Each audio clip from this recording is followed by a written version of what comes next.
नमस्कार, आप देख रहे हैं एमपी न्यूज। मैं हूं अदिति, स्वागत करती हूं एमपी न्यूज के कार्यक्रम न्यूज रूम में आपका। न्यूज रूम की शुरुआत करेंगे मध्य प्रदेश से, जहां मध्य प्रदेश में लगातार पिछले 2-3 दिनों से हो रही रुक रुक कर बारिश के कारण मध्य प्रदेश के काफी सारे जिले बाढ़ की चपेट में हैं। तो वहीं मध्य प्रदेश के 9 जिलों के 394 गांवों में बाढ़ से हुई तबाही की तस्वीरें साफ देखी जा सकती है। इसके साथ ही 7000 से अधिक लोगों को रेस्क्यू कर बचाकर जो नर्मदा किनारे या नदी किनारे बसे गांव कस्बों से लोगों को निकाल कर हटाया गया ताकि वे बाढ़ की चपेट में ना आ जाए।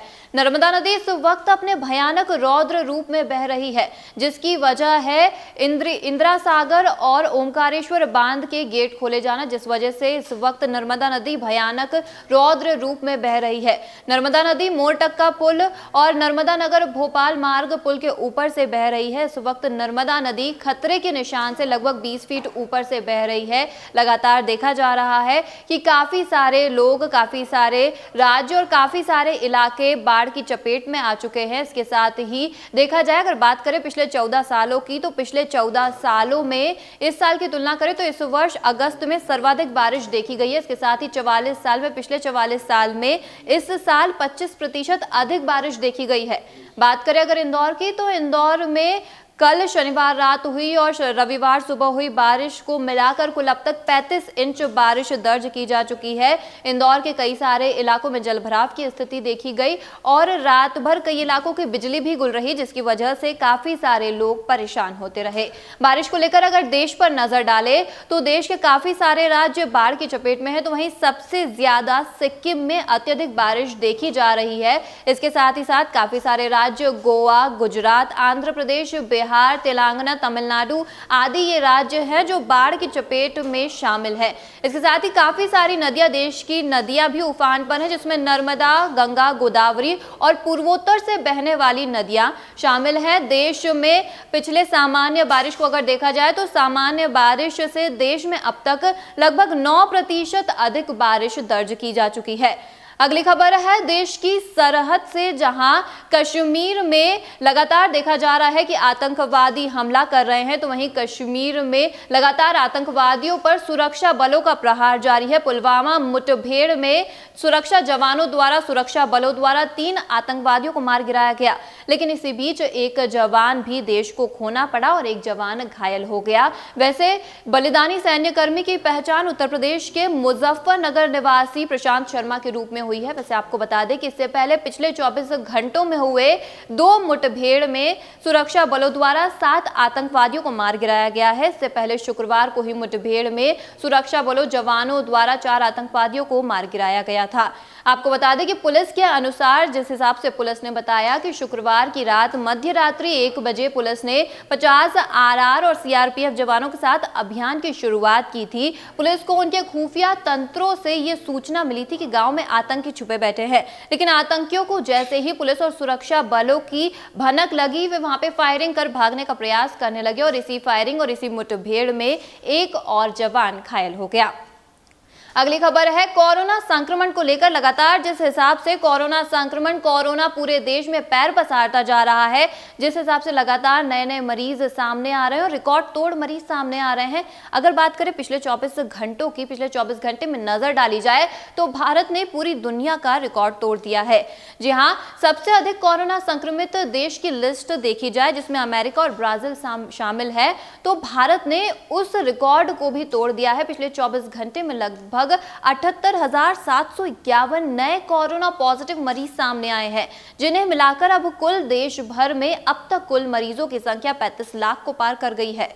इसके साथ ही इंदौर में पिछले 5 दिनों से जो 200 प्लस मरीज सामने आ रहे थे, ये कड़ी अभी भी बरकरार है और शनिवार को आई रिपोर्ट के अनुसार 265 नए मरीज सामने आए, नए कोरोना संक्रमित मरीज सामने आए, जिन्हें मिलाकर अब इंदौर में संक्रमित मरीजों की संख्या लगभग 13,000 के करीब हो चुकी है।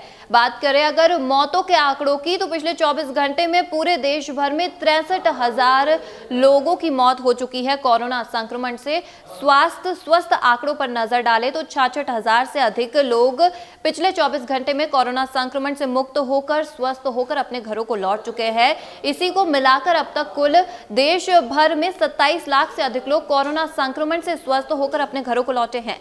दूसरे देशों के हालातों पर नजर डाली जाए अगर कोरोना संक्रमण को लेकर, तो दक्षिण कोरिया में जो दूसरे कोरोना संक्रमण के दूसरे दौर की शुरुआत हुई उसके 16वें दिन तक 300 से अधिक मरीज कोरोना संक्रमण के मिल चुके हैं। तो वहीं मलेशिया सरकार ने अब अगले साल तक टूरिस्ट पर बैन कर दिया है, टूरिज्म पर बैन कर दिया है। लगातार देखा जा रहा था कि मलेशिया में भी काफी सारे कोरोना संक्रमित मरीज सामने आ रहे थे, जिसे लेकर अब मलेशिया सरकार ने यह फैसला लिया है कि अगले साल तक टूरिस्ट बैन कर दिए जाएंगे। इसके साथ ही बांग्लादेश में अब तक वैसे 3 लाख से अधिक संक्रमित मरीज सामने आ चुके हैं। तो वहीं बांग्लादेश सरकार ने कोरोना संक्रमण को देखते हुए 3 अक्टूबर तक स्कूलों को बंद कर दिया है। आगे बढ़ेंगे अगले अपडेट की तरफ। अगली अपडेट है छात्रों के भविष्य को लेकर। छात्रों के भविष्य को लेकर लगातार पिछले दिनों से जो टाल मटोल देखी जा रही थी, जो लगातार देखा जा रहा था कि सभी राज्य, काफी सारे राज्य, बेसिकली कह सकते हैं काफी सारे राज्य लगातार ये कह रहे थे कि जो कॉलेजों की परीक्षा है, जेईई मेंस है, नीट की परीक्षा है, इन सभी परीक्षाओं को रद्द किया जाना चाहिए। सभी राज्य इसके विरोध में खड़े थे, लेकिन फिर भी अब सुप्रीम कोर्ट का जो स्पष्ट रुख सामने आ चुका है, एक फैसला सामने आ चुका है सुप्रीम कोर्ट का, जिसमें सुप्रीम कोर्ट ने कहा है कि सितंबर माह में जेईई मेंस और नीट की परीक्षाएं कराना अनिवार्य होगा।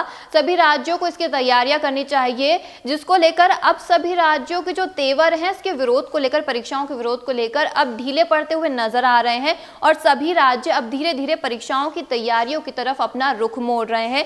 उड़ीसा जहां सबसे ज्यादा विरोध देखा जा रहा था, अब उड़ीसा भी अपना विरोधाभास छोड़कर परीक्षा की तैयारियों में लग चुका है। तो वहीं जेईई मेंस की परीक्षा 1 से 6 सितंबर तक चलेंगी। इसके साथ ही नीट की परीक्षा 13 सितंबर को होगी।